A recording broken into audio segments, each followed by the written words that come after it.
Have you ever thought, once I hit that goal, once I get that job, once I feel confident enough, then I'll finally feel whole? We all have. But there's a problem with chasing there. There's no there. It's a moving target. It's a horizon that shifts from the moment you start walking towards it. And if you're not careful, you'll spend your whole life chasing a finish line that doesn't exist in the first place. Myron Golden once said, you can always be becoming, but you never become.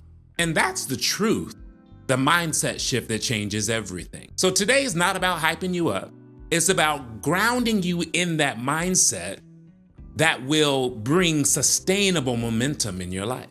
Because when you start chasing arrival and start embracing evolution, that's when everything changes. Let's start by talking about the illusion of arrival.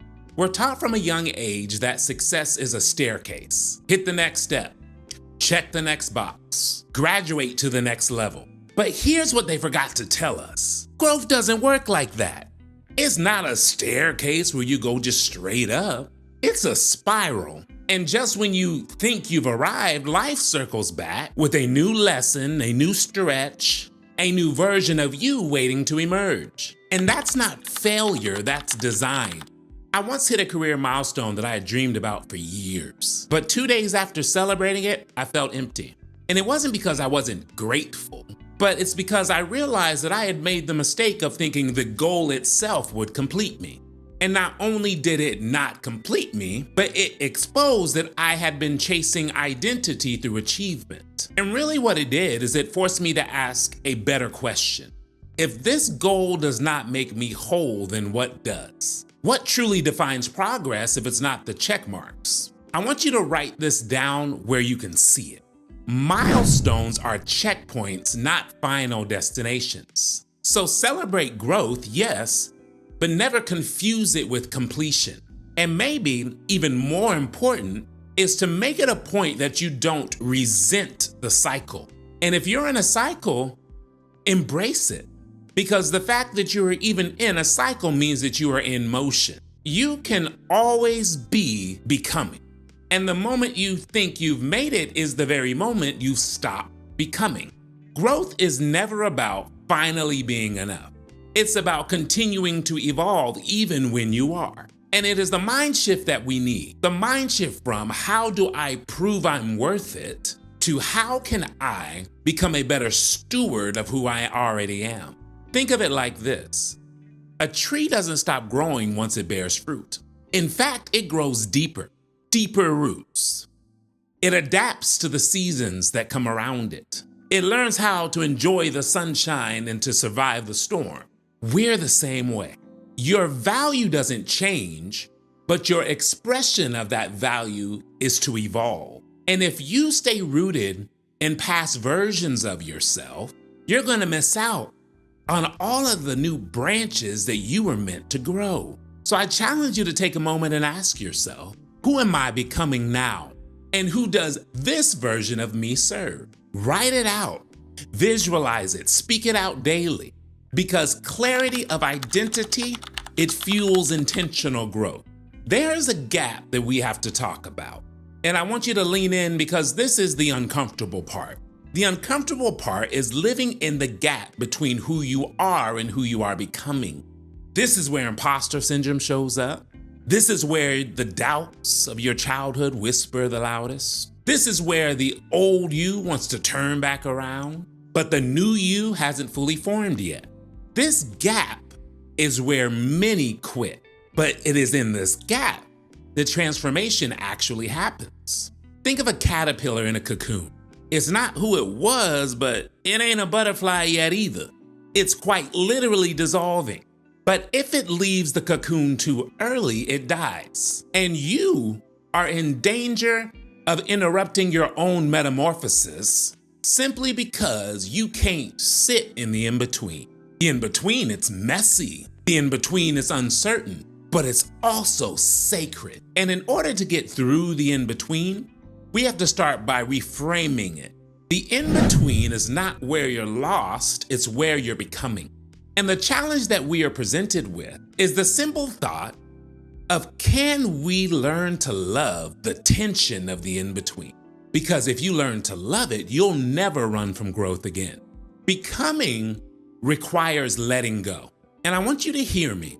Every version of you that is trying to emerge is being resisted by the version of you that's comfortable. I'm gonna run that back. Every version of you that is trying to emerge is being resisted by the version of you that is comfortable. And here's the catch. The version that you want to become will require that you disappoint some people. Yep. It's going to require that you outgrow your old mindsets. Yep. It's going to require that you release what no longer fits. Growth always asks for a trade. I once had to let go of an old role that made me feel safe. It made me feel safe, but it was slowly suffocating my purpose. People didn't understand it.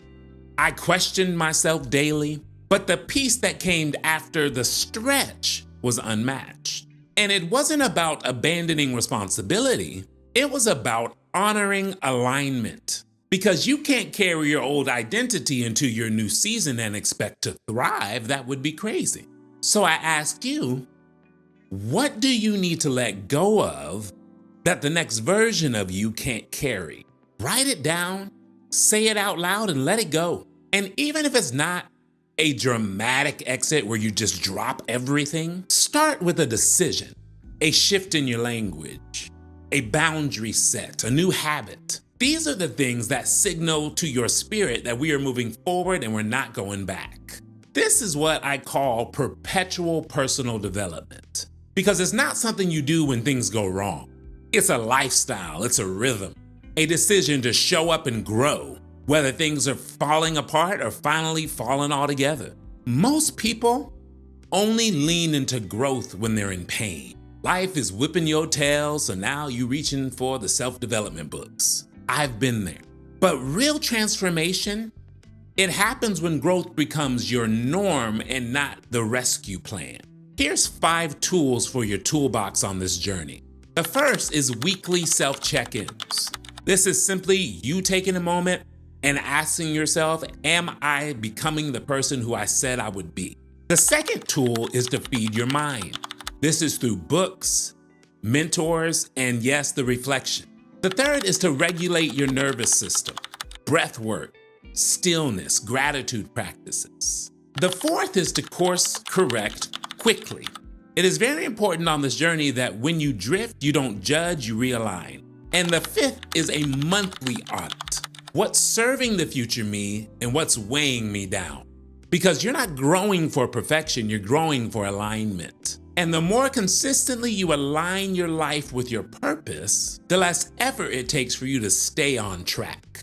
Listen, if you're waiting for a moment when you finally arrive, you already have within you everything you need to become more of who you were meant to be. The goal is never there.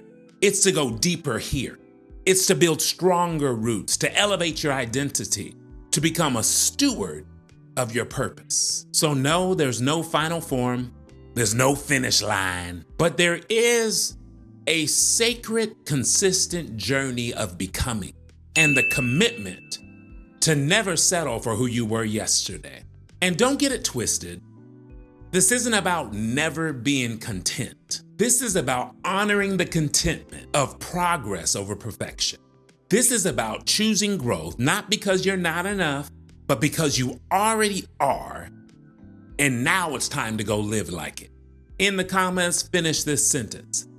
I'm not done because I'm still becoming, fill in the blank. I'll be in the comments with you. Let's grow on purpose together. And always remember that growth is a journey. It's not a destination. I'm in it with you, and I'll see you on the next one.